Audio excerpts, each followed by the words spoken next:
Around Dodge City and in the territory on West, there's just one way to handle the killers and the spoilers, and that's with a U.S. Marshal and the smell of Gunsmoke.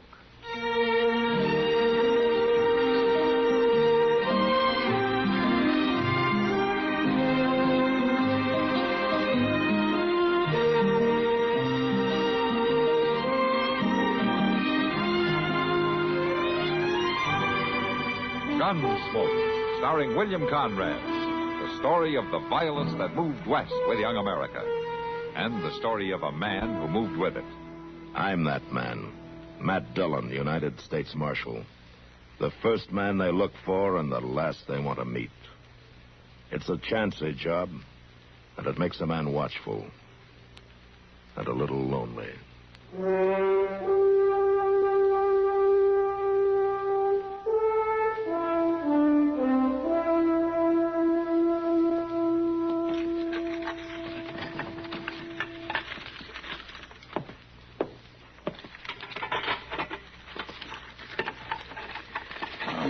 Mr. Dillon, his old stove burns up cottonwood just about as fast as it does buffalo chips. Uh-huh. Like you don't no more than tuck in a couple of chunks and whoosh, there ain't nothing left but a handful of coal. Are you picking them up and measuring them, Chester? Well, no, sir. Of course not. That's just a way of talking. A handful means just enough to, well, see about as much as... As a handful. Yes, sir. That's right. Golly, we need a new stove anyway. This gall dang old relic's been here since the jail was built. All right, I'll tell you what we'll do. We'll get a letter off to Washington right away. Oh, my, that'll do a lot of good. Why, them fellas back there don't even know there is any country west of the Mississippi River. You know, there are times I agree with them. You just say that, but you don't mean it. I don't, huh? No, sir, you don't, Mr. Dillon. Why, the only way you'll ever leave Dodge City is for him to carry you out in a box, and even then you'll... Let's put the lamp out, Chester. Yes, sir. Sounded like it come from across the street. Yeah. Yeah. Somebody's standing over there by that horse. Yeah, they is. Yeah, don't stand in front of the window. Oh. Yeah. Stepping out into the light. Come on out, Marshal. And when you do, have your gun in your hand. Well, he's but just a boy, Mr. Dillon. That's a man-sized gun, though. You ever seen him before? No, sir. He ain't from round Dodge. Quit hiding in there in the dark, Marshal. Come on out and fight. Now, that simpleton, he's standing right out there in the middle of the street in plain sight. Yeah, he's showing pretty poor sense. Here, take this rifle, Chester. Huh? Look, if I slip out the side way and draw his attention, get him turned around, you think you can shoot the gun out of his hand? Oh, my gracious. Well, can you do it? Well, but look here, now, suppose I was to miss and hit him. Well, if I face him, I'll probably have to kill him. Well, all right, then. I reckon I can do it. I can kindly steady the barrel on the windowsill here. Good. Now, you wait till he turns. Yes, sir, I will.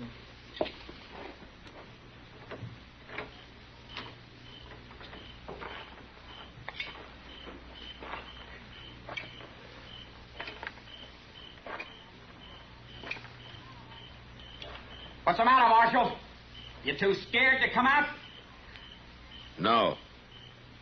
Where are you? The corner of the building. Huh? Over here. If you think you're... No, I can't. All right, Chester, come on out. My hand. Now, that was a real fool's trick you pulled, mister. And that was a sneaky one you pulled. You'd like to ruin my hand. I didn't hit him, did I, Mr. Dillon? No, you did fine, Chester. Well, I'm glad. Did somebody send you to do this? No. I just wanted to get me a lawman. Now, is the law after you for something? It is now, I reckon. Matt? Matt, hey, you all right there?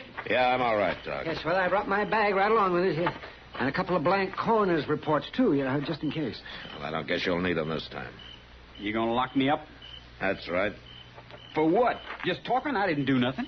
You might do something, though, after you think things over. You might tell me who sent you to kill me. You can keep me in a cell forever, and I won't tell. Forever's a long time, Sonny. Huh? How'd you know my name? Just never mind how. What's your last name? Sonny what? Sonny Garnett, Where you from? out west. Who you traveling with? Who'd you come to Dodge with? I ain't telling. Oh, then you did come with somebody. Who? Where are they now? Who put you up to this? I ain't gonna tell you nothing. Okay. The jail's right ahead. Start walking. What do you think, Mr. Dillon? And I think we both better walk real careful, Chester. The kid missed, but his partner may not.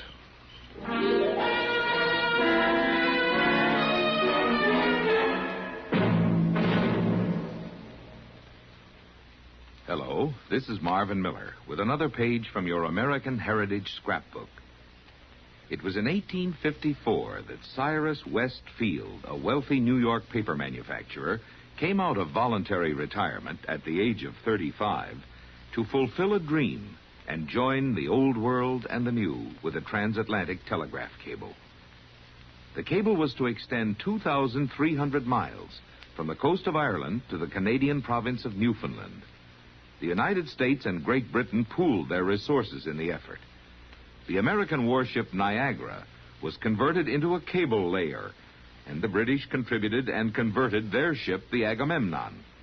The cable used was flimsy by today's standards, just 5/8 of an inch in diameter, and it had to be laid on an ocean floor that was 2.5 miles below the surface. Many heartbreaking failures plagued but did not discourage the effort. And after several unsuccessful attempts, the two ships rendezvoused once again in mid-Atlantic on July 29, 1858. The cables on each ship were spliced together. The intricate paying-out machinery was set in motion. And as the cable began its descent to the ocean floor, the ships set their courses, one east, one west. The Niagara proceeded to Newfoundland without mishap. The Agamemnon was successful, too, after weathering a bad storm and the threatening cavortings of a playful whale. Cyrus Field's dream became a reality. Queen Victoria and President Buchanan exchanged greetings to inaugurate the new cable, which had cut communication time between the two countries from 10 days to only minutes. Man was conquering distance and time. Cyrus Field proved it could be done with a cable that connected half the globe and formed a link in the growth of America through transportation and communication.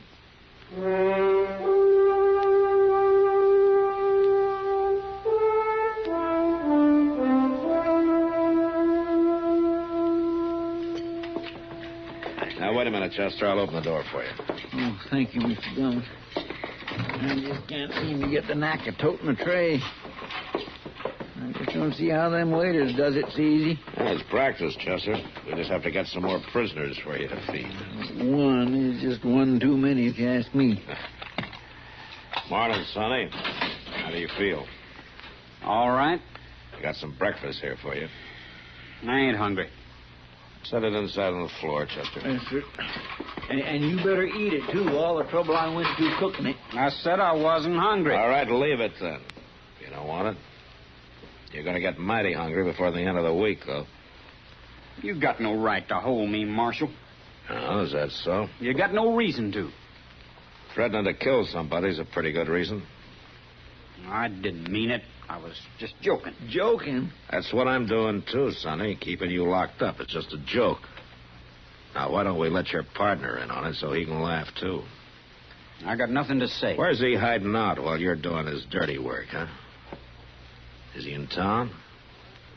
Or is he camped out on the prairie somewhere? I told you once. Why are you stringing along with a coward, Because Sonny? I wanted to prove I... No, prove what? Prove that you're a man? By killing a marshal? I got nothing to say. Well, at least we know one thing now. He's an older man. He's probably wanted by the law. How do you know? Because that's the kind of talk every old outlaw uses on a kid when he gets a chance. When he feels himself slipping and starts to turn coward. Nate's not a coward. Oh? Nate who? I don't know any Nate. I don't know what you're talking about. Wouldn't be Nate Schuyler by any chance. How did you... Nate Schuyler, huh? Say, I've saw that name on the circulars, Mr. Dillon. Yeah, sure you have, Chester. He's wanted in a half a dozen states and territories. For train robbery, bank holdups, murder. He killed a sheriff up in Montana only 3 or 4 months ago. He shot him in the back. That ain't so. Well, that's the way he operates. He gets the local law out of the way first, and then he moves in. Forevermore. So Dodge City's on his list, huh? And he's found himself a new, easy mark. Is that right, Sonny? I don't know nothing about nothing. You sure don't, Sonny. Or you wouldn't be here. I won't be for No, long. forget it. Nate's not going to try to get you out. You wait and see. Lock the cell, Chester.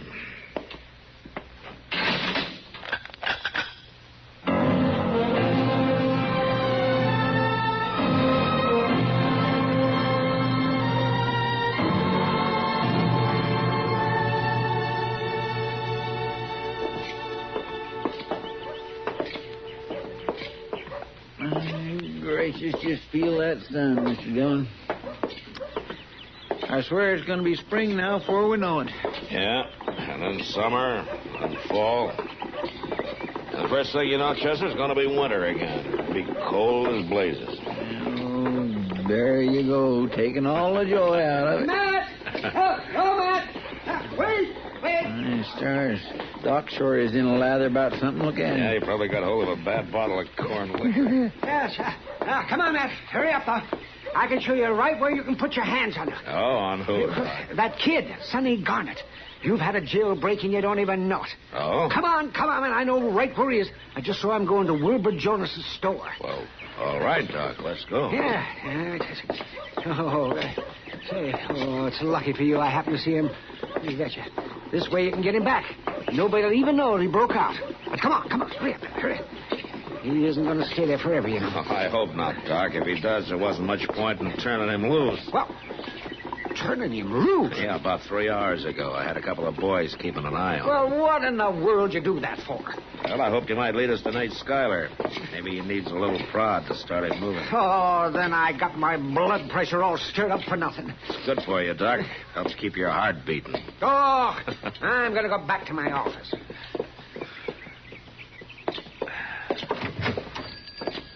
Oh, Marshal, I'm glad to see you. Hello, Mr. Jones. This young fellow was What's getting a the bit... idea, Marshal?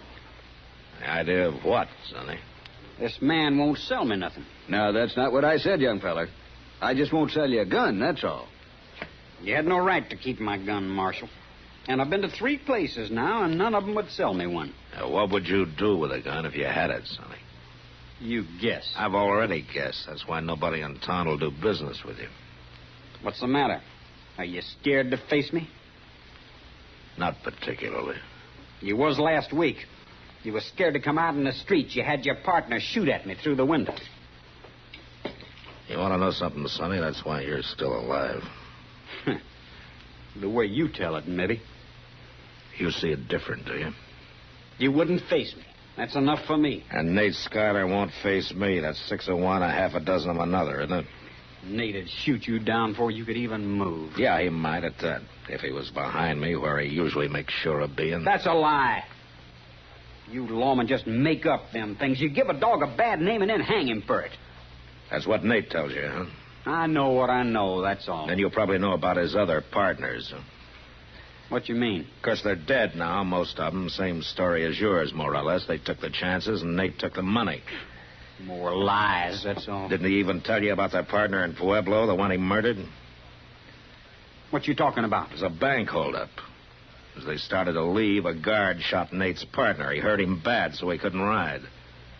Well, Nate was afraid to leave him there, afraid he might talk and tell where he was heading, so he shot him to death in cold blood. He rode right on out of town. It worked real fine, too. Nate got clean away. I don't believe it. You know, Sonny, I don't much care what you believe. I've given you about all the chance I'm going to. Now, you ask Nate about it if you got the nerve. Come on, Chester.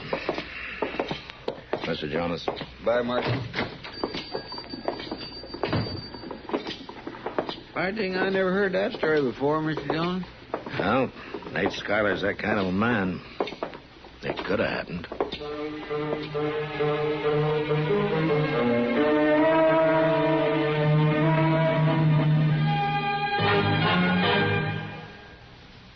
Hello again. This is Myron J. Bennett back with another little-known item of American military history. Not all the famous military sayings got said in the heat of battle, or even during a war, for that matter.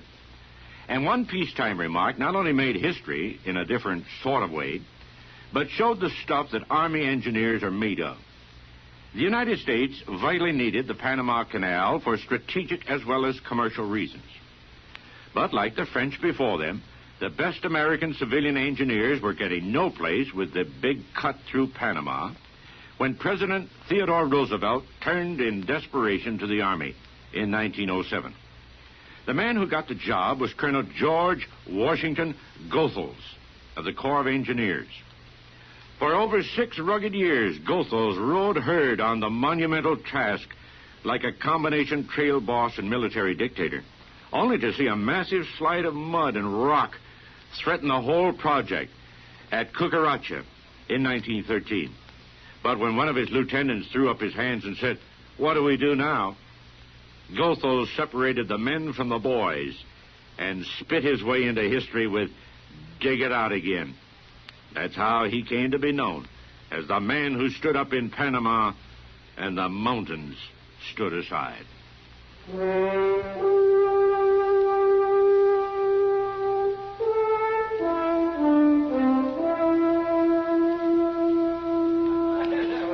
You know something, Matt? What, Kitty? In the last 30 minutes, you've said exactly 12 words. You've been counting, have you? Nothing else to do. I could get more conversation out of that stuffed moose head over the bar. Hey, what's bothering you, Matt? Nate Schuyler? Yeah, some. It'd help a lot if I even knew what he looked like. I had plenty of circulars on him, but no pictures. Oh. He could be any stranger on the street. I'd hoped that Sonny would panic and lead us to him, but I've prodded him every way I know how. He just won't move. Oh, crazy kid. I put out word tonight that I'm going to get up a posse in the morning to cover the whole countryside, but he still keeps right on hanging around town. Matt, what gets into a boy like that and makes him so blind? Anybody can see Schuyler's just using him. I don't know, Kitty. But it happens, though. A young kid drifting around on the loose, unsure of himself, wanting to grow into a man and not knowing how to.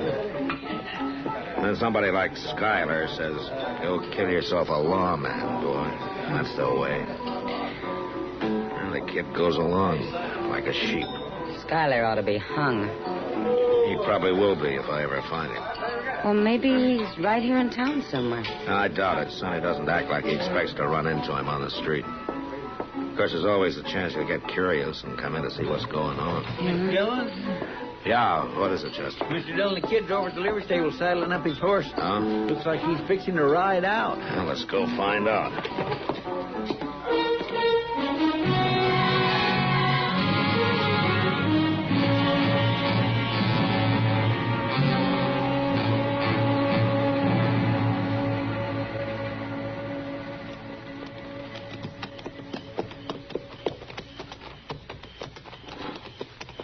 Take it easy, Chester. We've been following him too close. Well, he ain't the brightest boy in the world. He'd have spotted us. He's had 6 miles to do it in. There's no use pushing our luck. We'll just drop back a little. Hold up on it. Well, that's one of the Circle Bar line cabins, Mr. Dillon. You reckon that's where he's heading? Well, he's riding right up to it. That cabin's empty this time of year. Come on. We'll leave the horses here. I'll be clear. I wish that cussed moon wasn't so bright. Shh, quiet. Hold it right there. Get your hands up. It's all right, Nate. It's just me, Sonny. Climb off on that horse, kid, and come on up. All right, Nate. Take it easy, About Chester. giving you up, kid. I heard talk the marshal had thrown you in jail. Yeah. Caught you like a setting quail, huh? After all that big talk of yours, how you was going to stand up and call him. I did call him, Nate, but he had his partner staked out on me. Yeah, sure he did. Then he caught you and spanked you and put you to bed without no supper. You just wait and see. I'm going back and get him. I just come for a gun. Won't nobody in town sell me one. They probably figure you're too young to pack one. Probably scared you to shoot yourself. You wait. You see. I'm going to step out and call him, Surprised Chester. you even had the gumption to escape. Well, I didn't exactly escape. You're here, ain't you? The marshal turned me loose. You what? Turned me loose. You simple-minded halfwit. What all did you tell him? Oh, nothing. He just guessed it was you that sent me. I didn't tell him. Sure you told him, and he turned you loose so he could follow you. All right, you. But, Nate, what you gonna do? I'm gonna put a bullet where your brain ought to be. Hold it, Schuyler. Drop the gun. You're under arrest. I'll drop you, lawman. All right, come on, Chester.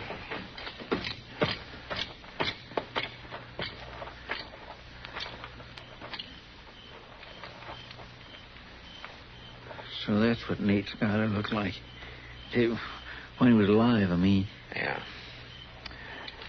Well,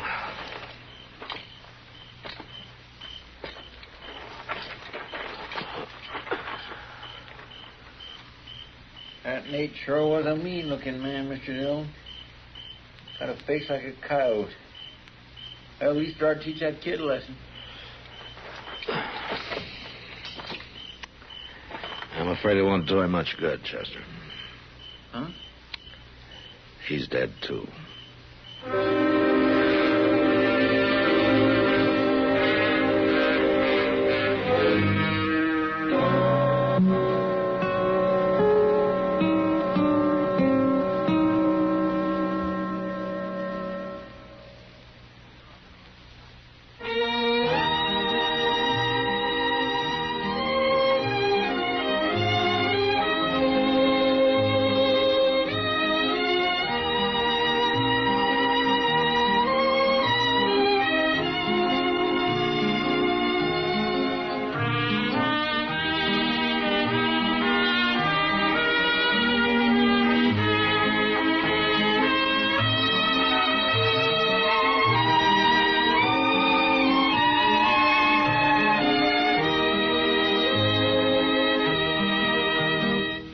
Gunsmoke, produced and directed by Norman Macdonnell, stars William Conrad as Matt Dillon, U.S. Marshal. The script was specially written for Gunsmoke by Les Crutchfield, with editorial supervision by John Meston. The music was composed and conducted by Rex Corey. Sound patterns were by Ray Kemper and Bill James. Featured in the cast were Parley Bear as Chester, Howard McNear as Doc, and Georgia Ellis as Kitty. George Walsh speaking. Join us again next week for another specially transcribed story on Gunsmoke. This is the United States Armed Forces Radio and Television Service.